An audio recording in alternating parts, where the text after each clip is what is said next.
প্রিয় সাংবাদিক বন্ধুগণ, আপনারা অবগত আছেন যে 2015 সালে মহাতীর্থ লাঙ্গলবন্দে স্নান উৎসবের দিন মর্মান্তিক দুর্ঘটনায় 10 জন তীর্থযাত্রী পদদলিত হয়ে প্রাণ হারান।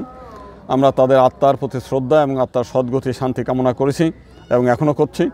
উক্ত দুর্ঘটনার পর অত্র এলাকার স্থানীয় জনপ্রতিনিধি, স্থানীয় প্রশাসন ও কতিপয় তথাকথিত হিন্দু নামধারী স্বঘোষিত নেতা মহাতীর্থ লাঙ্গলবন্দের উন্নয়ন রাস্তাঘাট সম্প্রসারণ করার নাম করে লাঙ্গলবন্দের বিভিন্ন স্থানে থাকা মঠ মন্দির ও দেবদেবীর মূর্তিগুলি অশ্রদ্ধার সাথে, তুচ্ছ তাচ্ছিল্যের সাথে সেগুলো বিসর্জন না দিয়ে, যথাযোগ্য মর্যাদায় বিসর্জন না দিয়ে রাতের আধারে মঠ মন্দির ভেঙে, প্রতিমাগুলো ভেঙে মূর্তিগুলো, বিগ্রহগুলো ব্রহ্মপুত্র নদে এরা নিক্ষেপ করে এবং এই বিষয়ে সাংবাদিকগণ এবং স্থানীয় এলাকাবাসী অবগত আছেন। সে সময় এগুলো পত্রপত্রিকায় নিউজ হয়েছিল।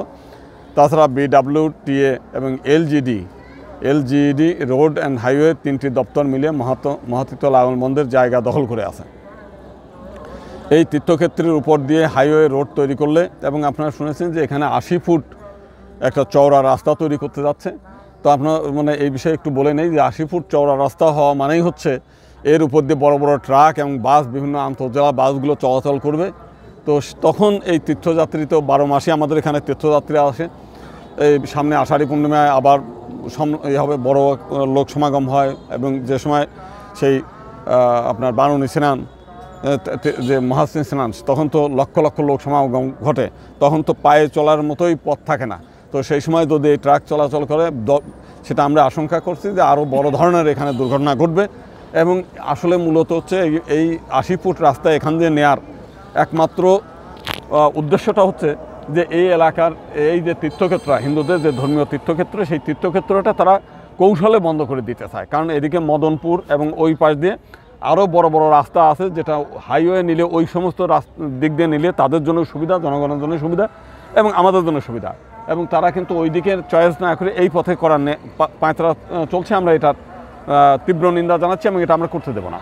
আমরা কেন্দ্রীয় কমিটির থেকে আমরা এটা করেছি এবং এটার জন্য দরকার হলে আমরা হাইকোর্টে রিট সহ অন্যান্য যা যা করা দরকার এগুলো আমরা করবো। তো যাই হোক, আজকে যেটা এই তীর্থক্ষেত্রের উপর দিয়ে হাইওয়ে রোড তৈরি করলে তীর্থক্ষেত্রে আরও 12টা মন্দির, এবং শুধু তাই না, এইখানে আরও 12টা মন্দির ভাঙা পড়বে। তীর্থক্ষেত্রের যে কোনো জায়গা, তীর্থক্ষেত্রের কোনো জায়গায় কোনো মন্দির থাকবে না। তো তাই, এবং আপনারা জানেন এই মন্দিরগুলো ভাঙা পড়লে নদীর ঘাটে তো আমরা মন্দির করতে পারবো না, কারণ ওইটা তো নদীর জায়গা।